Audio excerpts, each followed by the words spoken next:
acaban de sintonizar, estamos hablando acerca del posible acuerdo de cielos abiertos. Y nos acompañan para este tema Francisco Figuereo y Fran Guerrero. En el segmento anterior tú nos hablabas de la carga impositiva de gravámenes y de impuestos que tiene el sector aéreo. Entonces yo me preguntaba si eso hace que sea relativamente poco competitivo, porque yo veo que en el transcurso de toda mi vida yo he visto como 3 líneas aéreas dominicanas, como mucho. Primero teníamos la que quebró en los años 70, 80. Sí. Después tuvimos Dominicana de Aviación. En tu tiempo, claro. Ay, por favor. Todo el mundo sabe que eso existió, aunque nunca la haya usado. Estuvo la que quebró, que me parece que era del grupo Vimenca, si mal no recuerdo, y ahora tuvimos a Pagua Dominicana. A Pagua tuvimos que tuvo una participación excelente y tenía un equipo comercial de los mejores que yo he visto. Que, vamos a decirlo, se retiró del mercado no por mercado propiamente dicho, sino por condiciones financieras. Sí, por una mala administración del negocio. Sí. Realmente. Ahora tenemos a Arayet. Es que el negocio... Bueno, Fran, ¿te tocó a ti en la Junta manejar eso? Estuvimos trabajando en el caso. ¿Por qué el empresariado dominicano no lo ve como un buen negocio? En el 2018 nosotros hicimos un estudio con la OASI, con el Banco de Desarrollo, con el BID. Fue un equipo multitécnico en el que trabajamos y ahí determinamos lo siguiente, Abril. Y es que República Dominicana tenía el potencial de tener hasta 3 líneas aéreas fuertes. Yo decía que podían ser 5 y que el mercado era suficiente. Hoy en día, además de la línea aérea que usted señala, Arayet, del proyecto Arayet, hay otras aerolíneas también que tienen una vocación internacional y que de hecho están operando. ¿Y cuáles son que uno no la conoce? Por ejemplo, tenemos el Century, tenemos Sky High Aviation, que ha estado avanzando y teniendo una flota bastante eficiente operativamente. ¿Son dominicanas? Sí, dominicana y con una buena... Y que de hecho han hecho inversiones fuertes. Tenemos el caso de Sky Cana, que es un tremendo proyecto, y el caso de Red. Es decir, son 5 aerolíneas junto con Red. ¿No son los venezolanos? Sí, tiene un equipo administrativo excelente, Red, de bastante experiencia, y han estado en poco tiempo también penetrando en el mercado. Pero tienen un problema de comercialización entonces grave, porque para que uno no lo conozca... Tal vez ese es un tema. Tienen un tema de relaciones públicas, pero terrible. Estoy totalmente de acuerdo. Es que eso lleva una formación. Tú entras a Google y tú colocas Santo Domingo, Puerto Rico. El primero que te aparece es JetBlue. ¿Entiendes? ¿Por qué no sabe manejar su tema de... Porque JetBlue tiene una estrategia digital para posicionar sus rutas en la mente, que sean las primeras opciones del consumidor. Pero vamos a decirlo, señores, a pesar de que es la más terrible todo ese tema, vamos a decirlo, de los proyectos, de hecho, estas aerolíneas tienen ahora aeronaves ya de cierta consideración. Hace 6 años no tenían esas aeronaves en la realidad. Pero a partir de que el mercado, de lo que hemos hablado, que el mercado se ha reconfigurado, sobre todo con el COVID, tienen aeronaves modernas, aeronaves de 90, de 140 pasajeros. Es decir, son proyectos que de una forma u otra tenemos que preservar. Están iniciando esos proyectos están en un nuevo step, vamos a decirlo así, una nueva fase, y que ya han hecho esa inversión. Entonces, esto es parte también de lo que debemos considerar al momento de suscribir este acuerdo de cielos abiertos con Estados Unidos. Pero desde luego un acuerdo de cielo abierto tiene que crear las condiciones para que las líneas aéreas nacionales puedan participar en mejor condiciones con las líneas aéreas de Estados Unidos. Ahora, esas condiciones tienen que estar enfocadas en la estructura de costo. ¿Por qué? Porque si nosotros vamos... Y de apoyo, Francisco. Sí, de apoyo. Reciben financiamiento por parte del Estado las que vendrían a ser competidoras pero de las no dominicanas. Solamente las extranjeras reciben apoyo, ¿verdad? Es que también la estructura de costo de ellos es diferente. Es totalmente diferente. Entonces, hay 2 temas aquí. Permíteme con lo que señalaba Abril, que era excelente la observación. Por ejemplo, las líneas aéreas norteamericanas ahora que estuvieron pasando el tema de la crisis mundial. Recibieron apoyo de financiamiento de su país a través de diferentes fuentes. Ya en el pasado, durante el 2000, con el tema del 9/11, también recibieron inyecciones importantes. Está el Exim Bank, que es el Banco de Exportaciones de Estados Unidos, que inyecta recursos a las líneas aéreas. Otros países, los países europeos, protegen en términos de financiamiento, respaldan en términos de financiamiento a sus líneas aéreas. Lo mismo los países del Medio Oriente y del Oriente Próximo también tienen medidas de financiamiento. En el caso nuestro, y eso debe estar contenido en la ley por la cual abogamos, tenemos que tener mecanismos de financiamiento, ya sea a través del Bandex o a través del mismo Estados Unidos. Podría haber algún fondo. Pero es que aquí nos ayude a el esto. sistema financiero de aquí está en capacidad para brindarnos, No, mira, para brindarnos el apoyo. Pero estamos hablando, Fran, de capital intensivo, como tú señalabas. Es que el problema está, Fran, en que las autoridades no entienden el negocio. Mira lo que sucede con el sector construcción, que tú y yo somos bien conocedores del tema.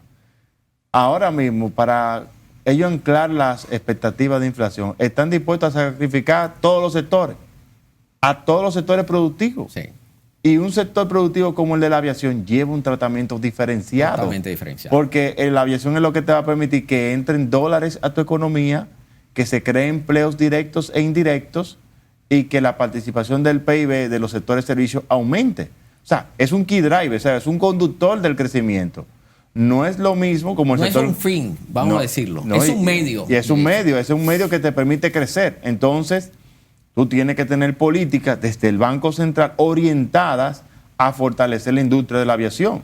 Si tú no entiendes el negocio de la aviación desde el sector público, no va a generar políticas públicas para crear valor en la economía. Entonces, es verdad, el financiamiento es espectacular, pero la estructura de costo, por ejemplo, vamos a chequear el IVA que paga un boleto aéreo de Estados Unidos, vamos a chequear cuáles son los costos que tienen para operar las líneas aéreas en los aeropuertos de Estados Unidos. No son lo mismo que tienen aquí en República Dominicana, donde hay modelos verticalizados, aeropuertos privados que tienen modelos verticalizados, donde el servicio del handling, donde el servicio del catering, todo lo ofrece el mismo aeropuerto y maneja discrecionalmente el tema de las tasas.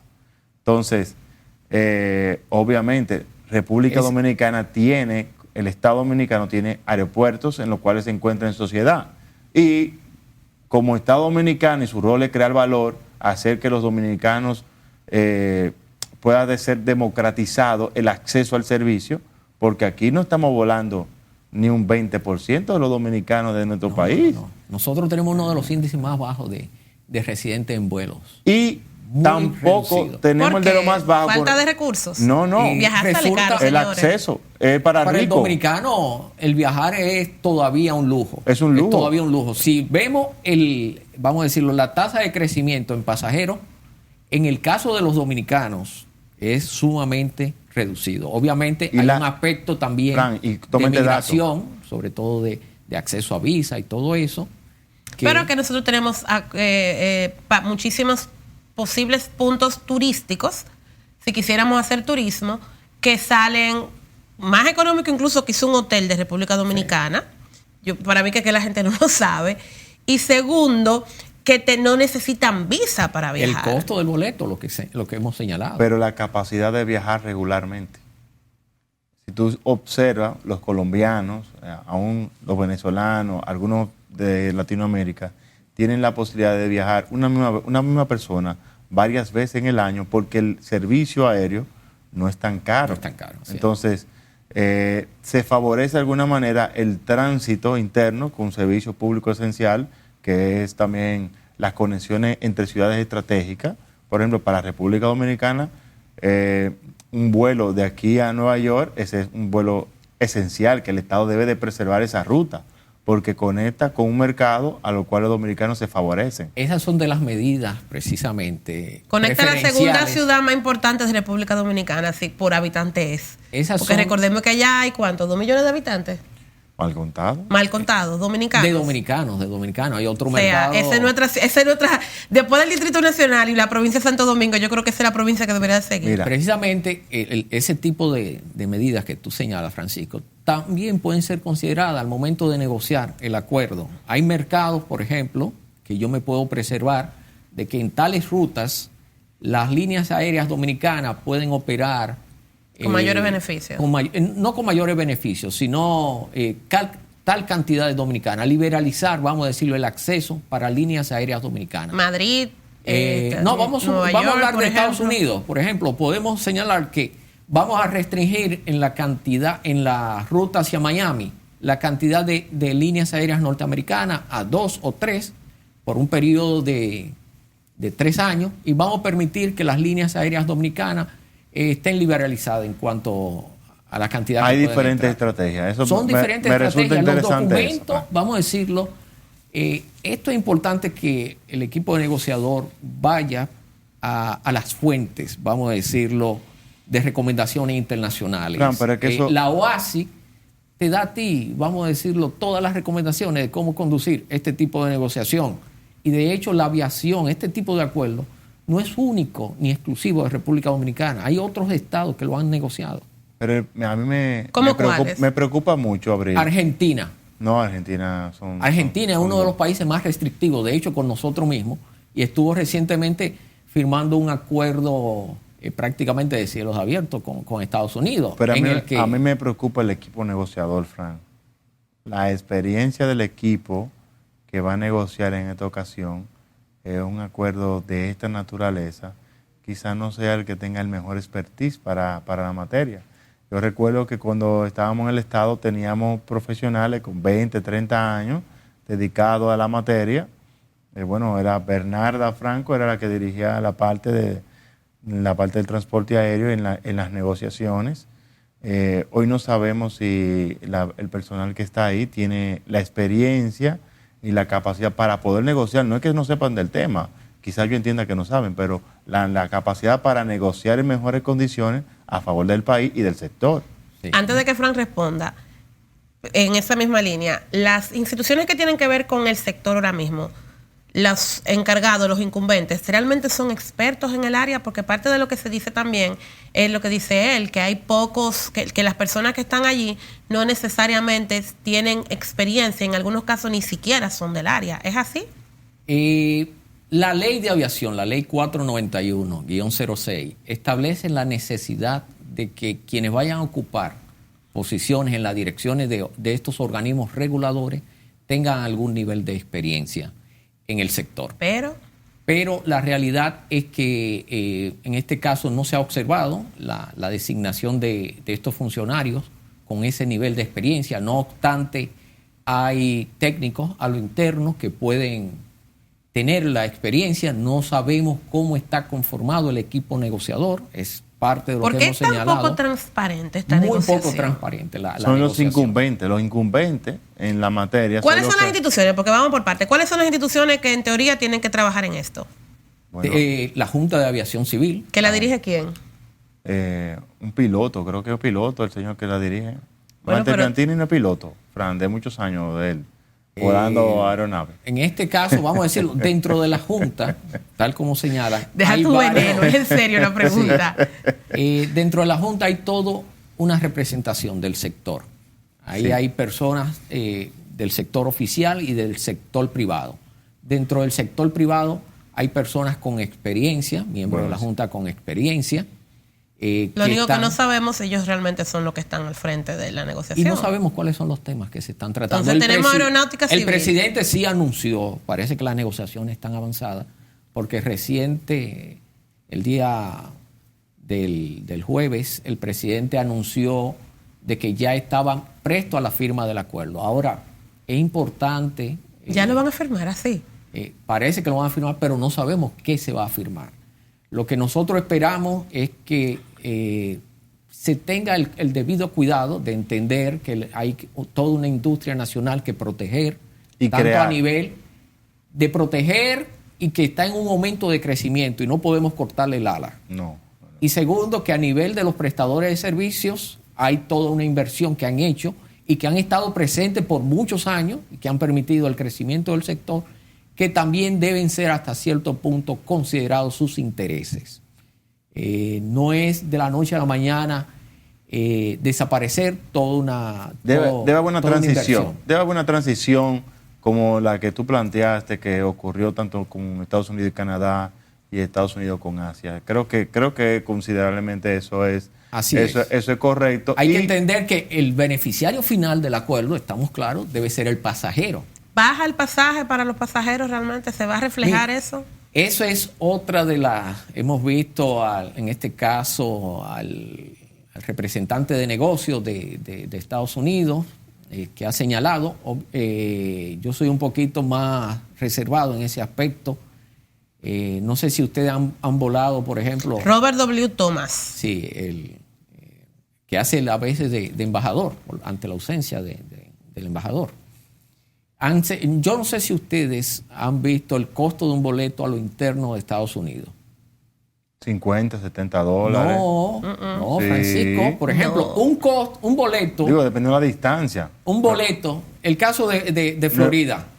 Nueva York, Miami. Un boleto entre Miami y Orlando o Miami y Tampa resulta en ocasiones más costoso de Miami a Santo Domingo.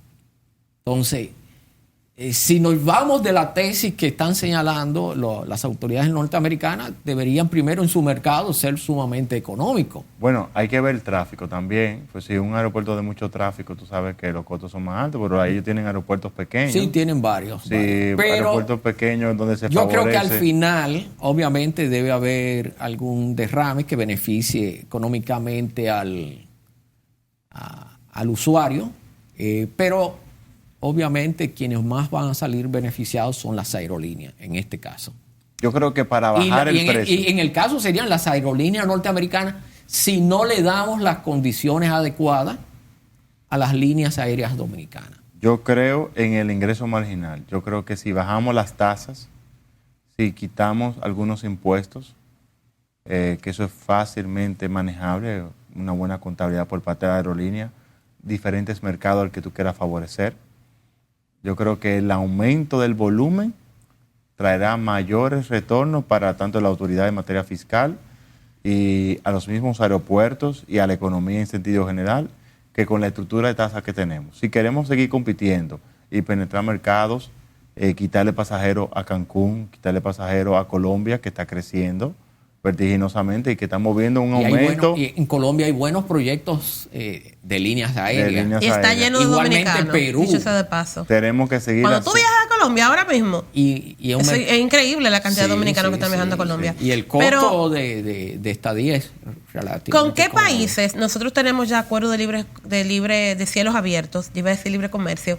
¿Y cuál ha sido el resultado? Porque ya tenemos, si hay ya acuerdos existentes, tenemos una experiencia y sabemos qué tan beneficioso resultó para el país, si bajaron los pasajes entre esos países o no. ¿Cuál es la experiencia? Sí. Nosotros, República Dominicana, es de hecho, aquí en el año 2010 se firmó el acuerdo de cielos abiertos de Latinoamérica, vamos a decirlo, de la Comisión Latinoamericana de Aviación Civil, que de manera conjunta representa a todos los países del área de Latinoamérica. Ese acuerdo lo firmamos en principio 3 países, en este caso Uruguay, Chile y República Dominicana. Ya hoy en día es un acuerdo que lleva alrededor de 9 países miembros, pero también nosotros tenemos un acuerdo a nivel del Caribe, de los países que forman parte del Caribe, que también permite vamos a decirlo, un acuerdo multilateral. Y en materia bilateral tenemos acuerdos de cielos abiertos con muchos países, alrededor de 32 países abiertos. ¿Y cuál fue el resultado entonces? El resultado ha sido positivo. Un aumento de la conectividad. Un aumento de la conectividad, aumento del flujo de pasajeros. De la carga. Con Estados Unidos, vuelvo y le digo, en la práctica hay ciertos aspectos de cielos abiertos, sobre todo permitimos, vamos más allá de lo que están establecidos, de lo que se ha establecido en los acuerdos vigentes con ellos. Entonces, ustedes también, y ya para terminar, porque nos están haciendo señas, ustedes están proponiendo una ley. ¿De qué se trata? ¿Cómo nos beneficia? Y si hay posibilidades reales de que se apruebe en el corto plazo. Sí, lo que proponemos es primero que dentro del acuerdo se establezcan medidas preferenciales para países en desarrollo. En este caso, somos un país en desarrollo y con una aviación en desarrollo. Eso es por lo que propugnamos. Segundo, dentro del contexto interno de que saquemos una ley de incentivo y desarrollo a la aviación, que de hecho hay medidas, Francisco hablaba, por ejemplo, de las autoridades de la Dirección General de Impuestos Internos y de Hacienda, hay medidas de carácter administrativo que pueden ser tomadas en 2 días. Por ejemplo, el tema del impuesto a los activos, esa es una medida que con una norma de carácter general. Ni siquiera con la norma, Fran, porque el director de la DGI tiene la potestad, en virtud de la ley actual, de manejar administrativamente el tema. Mira, el impuesto sobre los activos, Fran, el impuesto del anticipo, que afecta el flujo de caja de una... Tú no sabes lo que tú te vas a ganar, pero ellos quieren que tú, en virtud de una proyección de ingresos, ellos entienden que tú vas a tener un resultado favorable. El tema del 27% de retención también. La retención es parte de un modelo de negocio que no existe en aviación, que es verdad, que funciona para otros tipos de modelos de negocio, pero en aviación tú tienes ingresos generados en Puerto Rico, ingresos generados, pero el costo también allá en Puerto Rico. Y tú tienes tu casa matriz aquí en República Dominicana, entonces tú tienes que hacer transferencia de recursos para cubrir eso. Entonces, si tú le tienes que cargar un 27 a eso, tú tienes un problema. Entonces, todas esas son medidas, vamos a decirlo, que deben estar acompañadas para la firma de este acuerdo de cielo abierto. Vuelvo y le reitero, esperamos de que lo que ha anunciado el presidente, esta firma del acuerdo para la próxima semana, considere todos los puntos de vista necesarios de la industria, se haya escuchado a los actores internos. Ustedes saben lo terrible, que en otras ocasiones toda la sociedad ha solicitado que se sea más abierto con una serie de decisiones, la toman y luego tienen que devolverse. Pero en un acuerdo internacional de este tipo, si hay errores, no va a haber vuelta atrás. Señores, muchísimas gracias. Gracias, compañero. Fran, gracias muchísimas a ustedes gracias por la invitación. Bueno, señores, esto ha sido todo por hoy. Espero que yo sé que es un tema complejo y muy técnico, pero espero que hayan podido tener un poco más claro cuáles son los pros y los contras de un acuerdo de cielos abiertos. Recuerden seguirnos en nuestras redes sociales, RD al Descubierto, y como siempre recuerden leer El Pregonero RD.